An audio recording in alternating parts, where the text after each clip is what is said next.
Channel को share कीजिए, subscribe कीजिए और बेल आइकन दबाना ना भूलें और देखिए खबर हर मिनट की। उल्हासनगर महानगर पालिका क्षेत्र में लगभग 2000 दिव्यांग भाई बहन हैं जिनकी पिछले 10 साल से प्राथमिक विलंबित मांगे थी, जिस कारण अनेकों बार उल्हासनगर महानगर पालिका के समक्ष संवैधानिक मार्ग से मोर्चा और आंदोलन किए गए, परंतु अब तक एक भी मांग या डिमांड अब तक पूरी नहीं की गई थी। इसी कारणवश कुछ दिनों पहले फिर एक बड़ा तीव्र आंदोलन करने का लिखित निवेदन माननीय आयुक्त उल्हासनगर महानगर पालिका अजित शेख साहब को दिया गया था। उस पत्र के आधार पर माननीय आयुक्त साहब सकारात्मक भूमिका दिखाते हुए आज दिनांक 2 जुलाई 2024 को सभी दिव्यांग संगठनों के पदाधिकारी एवं शहर के सभी दिव्यांग के हित के लिए काम करने वाली सामाजिक संगठन तथा राजकीय संगठनों के पदाधिकारियों की एक सामूहिक बैठक बुलाई गई, जहां पर सभी घटक सभी विषयों पर सकारात्मक चर्चा करते हुए सभी मांगे माननीय आयुक्त अजीत शेख साहब ने मंजूर कर ली। बैठक में मौजूद सभी दिव्यांग भाई बहनों पदाधिकारियों ने आयुक्त अजीत शेख साहब, अतिरिक्त आयुक्त जमीर लेगरेकर साहब, दिव्यांग कल्याणकारी विभाग उपायुक्त डॉक्टर सुभाष जाधव साहब, दिव्यांग विभाग प्रमुख राजेश घंघाव साहब तथा संबंधित विभाग के अधिकारी कर्मचारी का तहे दिल से आभार व्यक्त किया और धन्यवाद किया। Siddharth Mokle, G20 news, Ulhasnagar.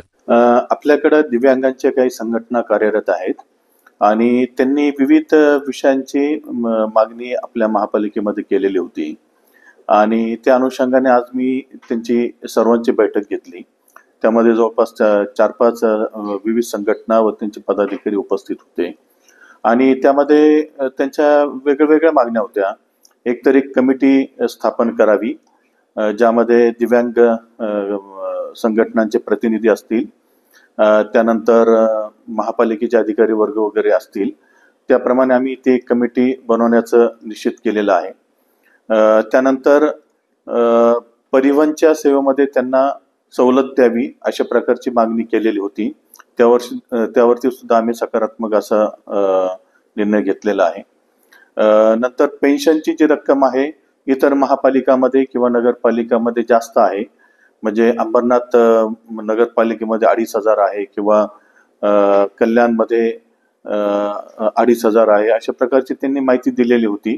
त्यावरती सुद्धा सकारात्मक अशी चर्चा झालेली आहे आणि या महिन्यापासून आपण 2200 रुपये त्यांना पेन्शन देण्याचं मान्य केलेलं आहे आणि त्या व्यतिरिक्त इतर सुद्धा काही त्यांच्या मागण्या होत्या आणि त्या मागण्या ज्या आहे आपण समितीच्या माध्यमातून त्याला मूर्त स्वरूप देण्याचा निर्णय घेतलेला आहे आणि अशा प्रकारची एक समिती बनल्यानंतर इतरही जे त्यांचे जे विषय आहेत तर ते आपण समितीच्या माध्यमातून मार्गी लावणार आहोत।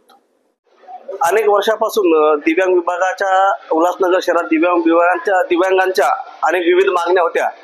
त्यांना त्यांचा पेन्शन, त्यांच्या सुविधा ह्या वेळेवर मिळत नव्हत्या। तर अशा विविध कारणांना घेऊन मागील अनेक वर्षापासून दिव्यांग समितीचे, दिव्यांगाचे अध्यक्ष, दिव्यांग कल्याणकारी संघटनेचे अध्यक्ष आम्ही सर्वांनी मिळून अनेक आंदोलन वगैरे या शहरामध्ये पालिका आयुक्तांच्या समोर केलेली होती, पण अद्याप एकाही मागणीची पूर्तता झाली नव्हती। आज मागील आठवड्यामध्ये एक पत्र महापालिकेच्या आयुक्तांना देण्यात आलं होतं की लवकरात लवकर आमच्या संबंधित मागण्या आहेत त्या मागण्या जर पूर्ण झाल्या नाही तर ह्या 8 जुलैला 6 जुलैला आम्ही एक आंदोलन तयार केलं होतं। आंदोलन करण्याचा इशारा आयुक्तांना देण्यात आला होता।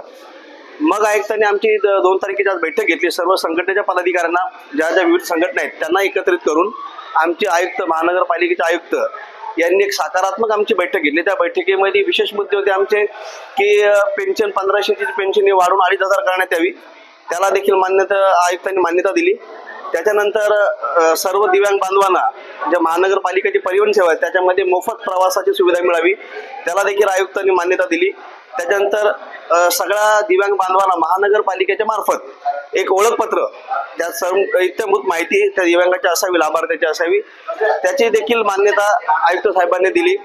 त्याच्यानंतर आम्ही आयुक्त साहेबांना स्टॉलची मागणी केली होती का दिव्यांगांना रोजगारासाठी शहरामध्ये विविध ज्या ठिकाणी लोकांचा वावर आहे अशा ठिकाणी, बाजारपेठेच्या ठिकाणी, सिनेमागृहाच्या ठिकाणी, हॉस्पिटलच्या शेजारी अशा विविध ठिकाणी दिव्यांग बांधवांना स्टॉलची आम्ही मागणी केली होती। ती मागणी देखील आयुक्तांनी पूर्ण केली। त्याच्यानंतर एक समिती गठन करण्याची, या बाबा या सर्व विविध संघटना ज्या आहेत त्याला एकत्र घेऊन महापालिका स्तरावर एक समिती स्थापन करण्याची आम्ही मागणी केली होती।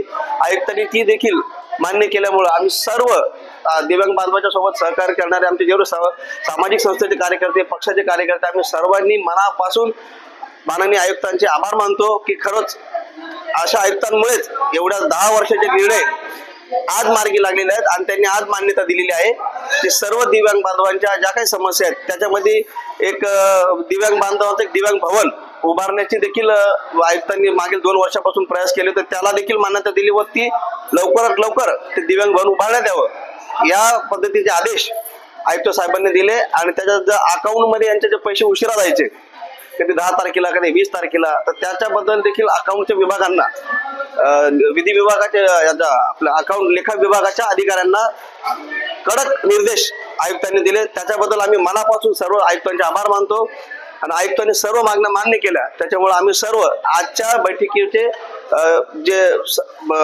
प्रयोजन आमचे होते ते सार्थक ठरले असे मानून आम्ही आयुक्त महानगरपालिकेच्या संबंधित विभाग राजेश गणगाव साहेब, उपायुक्त आमचे जाधव साहेब, त्याच्यानंतर आमचे अतिरिक्त आयुक्त लेंगरेकर साहेब, या सर्वांचे आम्ही मनापासून आभार व्यक्त करतो. धन्यवाद. आयुक्त साहेबांनी आपल्या उल्हासनगर महानगरपालिकेमध्ये जी सर्व दिव्यांग संघटना तसेच दिव्यांगांवरती कामं करणारे जे कार्यकर्ते आहेत सामाजिक संघटनेचे, त्या सर्वांना इथे एकत्रित बोलवून आज ज्या दिव्यांगांबद्दल ज्या समस्या आहेत त्याचे मुद्दे ऐकून घेतले व त्याच्यावरती आपलं एक चांगल्या पद्धतीने कार्य करण्याची क्षमता आहे हे सांगितलं. आणि तसंच 2500 रुपयाची आमची जी मागणी होती सातत्याने 5 वर्षापासून, ते ऐकून आज त्यांनी 2200 रुपये केलेले आहे. त्याबद्दल मी उल्हासनगर महानगरपालिकेचे सर्व पदाधिकारी, आयुक्त साहेब व उपायुक्त साहेब यांचे सर्वांचे मी आभार व्यक्त करतो. आणि आमच्या सर्व दिव्यांग बांधवांच्या वतीने जे आता नियम चालू होणार आहेत त्यासाठी मी त्यांना पुन्हा एकदा आभार व्यक्त करतो. धन्यवाद.